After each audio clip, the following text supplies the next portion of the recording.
knife detector here, and man, is this video a long time coming. Lately I've been getting canoe crazy. Canoes, kayaks, gunboats, call them what you will, I've been getting canoe crazy. And my friend Jersey Knife Guy, he has a lot of nice canoes. So much so that it inspired me to buy a canoe. And you know what? I did. But it didn't get here for like a month. So first, before I show you the knife up close, I'm going to spend about 2 minutes talking about the story. I'm going to try and do it in one. Here it goes. So I saw this awesome knife on eBay. I made a suggestion. I made an offer of $45 on this knife. And the seller was gracious enough to take it. And I won the knife for $45 plus shipping. This Schatt Canoe, yellow bone canoe. Beautiful looking knife, and I was so excited to get it. And then as I was looking at the tracking, as we often do when our knives are getting to us, we check the tracking. It started to go in the opposite direction, guys. It wasn't coming to my hometown. It was going somewhere else. So I messaged the seller, and he said, well, there may be a problem at the post office. He explained to me that although he sold it to me, his buddy was the one that owns it, and he was selling it for his buddy, and his buddy shipped it to me. That kind of chapped my hide a little bit, and I didn't say anything rude or anything. I was just crossing my fingers. Well, the seller was really gracious. He ended up giving me a refund and telling me that if it didn't show up by a certain date, that he would give me a refund. About 2 weeks in, he just refunded my money. And I pretty much wrote it off to, I will never see this knife that I fell in love with. So another couple of weeks went by, and guess what? The tracking woke up again on my phone and started sending me messages at midnight saying that it was already in my hometown. What had happened was, I think his buddy, instead of putting the zip code correctly for my city, he replaced one number. He switched one number. Instead of 78543, he put 78453. And so it went to Sulphur Springs, Texas, instead of Elsa, Texas. And then that's why there was a mistake. But somebody corrected it at the post office, scratched out the zip code, and wrote the correct one as I saw in the package. But in any case, I got the knife. And the seller had told me that I did not have to give him the money back, that he felt bad that I had to wait that long. Of course, I gave him his money back. I got the knife. I gave him his money back. And, you know, he's such a gracious person. Nowadays, it's very rare that you find a seller that has honor. I've encountered many that do not. And he has honor. So if I can, I'm going to post a link to his eBay store, only so that you guys know this guy will treat you right. Okay? And it's good to have faith in humanity, right? And having something like this happen to me restored my faith, right? Any case, check this out. This beautiful Schatt. First off, how big is this bad boy? Now, usually I do not collect knives that are smaller than 4 inches, but when I saw this one, I just had to have it.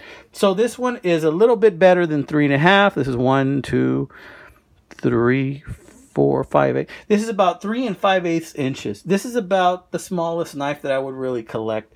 I collect usually 4 inches and above. But look at this beautiful single blade Schatt, guys. Let me move this ruler out of the way.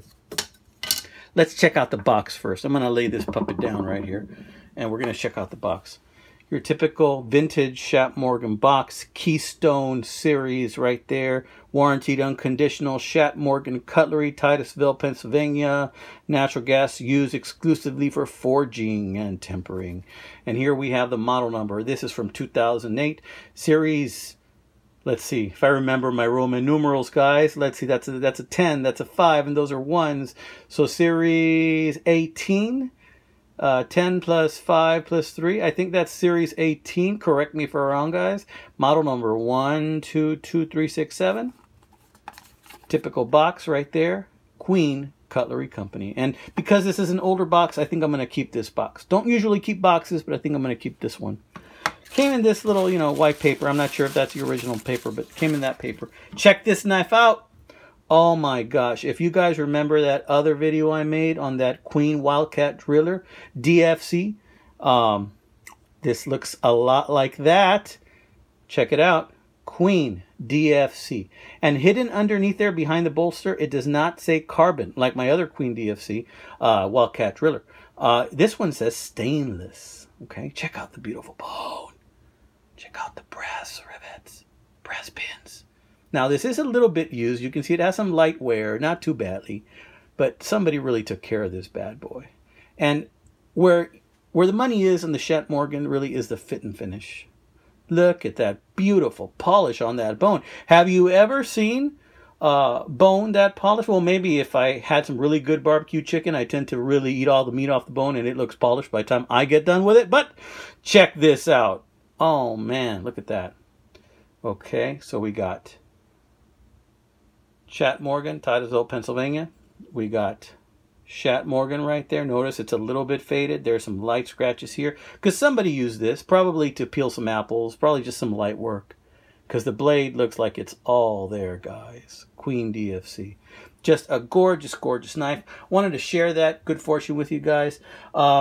I don't have too many canoes, you know, not as much as my friend Jersey Knife Guy, but I think I got about 5 or 6 now. And one day I'm going to do a video just showing you all my canoes. But this one, this has to be one of my nicer ones. But don't think that that's it. I got one more canoe video that I want to share with you guys. I got one more canoe video coming up, probably in a week or two, and you're going to like it. It's a stag handle canoe.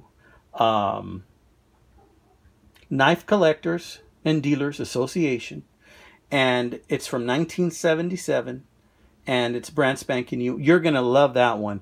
Now that one, once I make the video on that one, I'm gonna carry that one daily, guys. I mean, come on, this knife's been sitting around on its laurels since 1977.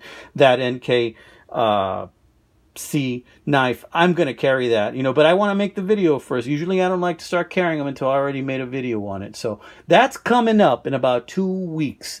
This beauty will get its day, and I'm going to carry it every once in a while, but it's a beautiful knife. It's a great church knife, great work knife, something to have in your pocket that's not too obtrusive. When I say work knife, I mean more professional type of work, where you wear khakis or something like that, and every once in a while you have to cut something. That's maybe what this is for. No heavy duty stuff for this guy, not for that guy.